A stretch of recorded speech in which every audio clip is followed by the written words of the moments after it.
السلام علیکم۔ سندھ حکومت نے ڈبل سواری پر پابندی عائد کر دی۔ شہری ہوشیار، ڈبل سواری پر جرمانے بھی ہوں گے۔ پابندی کب سے کب تک رہے گی؟ بڑا اعلان کر دیا گیا۔ کیا آپ حالات حاضرہ سے آگاہی حاصل کرنا چاہتے ہیں؟ خبر کے پیچھے چھپے اصل حقائق جاننا چاہتے ہیں تو ابھی سبسکرائب کیجئے جلمل پاکستان کو اور ساتھ ہی گھنٹی کے نشان پر کلک کر دیں۔ آپ کو بتاتے چلیں کہ محکمہ داخلہ سندھ نے کراچی سمیت صوبے کے مختلف شہروں میں موٹر سائیکل کی ڈبل سواری پر پابندی عائد کر دی، جس کا نوٹیفیکیشن بھی جاری کر دیا گیا ہے۔ شہر قائد سمیت سندھ بھر میں 11 اور 12 ربیع الاول، 28 اور 29 ستمبر کو موٹر سائیکل کی ڈبل سواری پر پابندی عائد کر دی گئی۔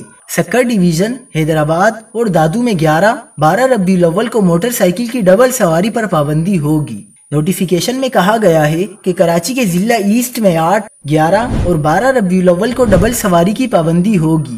ضلع سینٹرل میں 11، 12 ربیع الاول کو ڈبل سواری پر پابندی کا اطلاق ہوگا، جبکہ کیماڑی، سٹی اور ساؤتھ میں 7، 8، 11 اور 12 ربیع الاول کو ڈبل سواری پر پابندی ہوگی۔